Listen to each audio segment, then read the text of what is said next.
Hello friends, कैसे हैं आप लोग। I hope you all are doing great.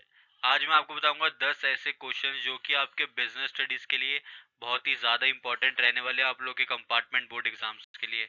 So my name is Sarish Thapar. I am a commerce graduated teacher and let's start.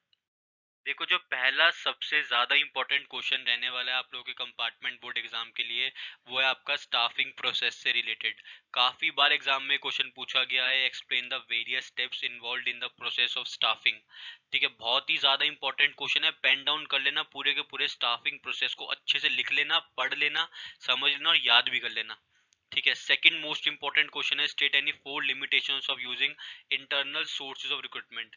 Internal source of recruitment को use करने के क्या limitations होते हैं, क्या बुराइयां होती है, वो आपको बतानी है। 4 ऐसे लिमिटेशंस बताने हैं आप लोग को कि जिससे इंटरनल सोर्स ऑफ रिक्रूटमेंट को अच्छा नहीं माना जाता।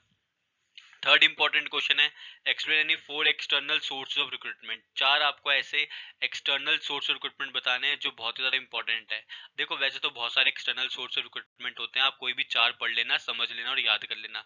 ठीक है, फिर आता है explain the process of controlling. Controlling process को अच्छे से आपको समझाना है। कंट्रोलिंग चैप्टर से बस एक ही क्वेश्चन आने वाला है आप लोग के बोर्ड एग्जाम में, वो है कंट्रोलिंग प्रोसेस का। तो इस क्वेश्चन को अच्छे से पढ़ना है, समझना और याद करना है।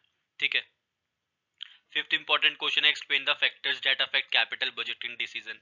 कैपिटल बजटिंग डिसीजन को अफेक्ट करने वाले आपको ऐसे 4 से 5 फैक्टर्स मिनिमम याद करके जाने हैं। बहुत ही ज्यादा इंपॉर्टेंट क्वेश्चन है। इसी का दूसरा नाम होता है इन्वेस्टमेंट डिसीजन। तो इन्वेस्टमेंट डिसीजन के आपको 4 ऐसे फैक्टर्स अफेक्ट करने हैं जो उसको अफेक्ट कर सकते हैं। ठीक है, जिसको बढ़ा सकते हैं और घटा सकते हैं। सिक्स्थ इंपॉर्टेंट क्वेश्चन है, explain the regulatory and development function of SEBI. SEBI का क्या फंक्शन है आपको बताना है, रेगुलेटरी फंक्शन बताने और डेवलपमेंट फंक्शन बताने। बहुत ही ज्यादा इंपॉर्टेंट क्वेश्चन है। Securities exchange board of India काफी ज्यादा यूजफुल क्वेश्चन बन चुका है आप लोगों के बोर्ड एग्जाम के लिए। सेवेंथ इंपॉर्टेंट क्वेश्चन है, explain the trading procedure on a stock exchange. Stock exchange में ट्रेडिंग प्रोसीजर कैसे होता है वो आपको बताना है।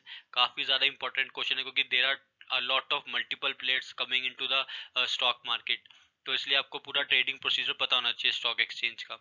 एट्थ इंपॉर्टेंट क्वेश्चन है, explain the 4 rights available to consumer under the consumer protection act 1986। Consumer protection act में 1986 में जो कवर होते हैं कंज्यूमर के राइट्स, वो आपको बताने हैं। 4 राइट्स कम से कम याद करके चले जाना, पेन डाउन कर लेना, लिख भी लेना, समझ भी लेना और याद भी कर लेना।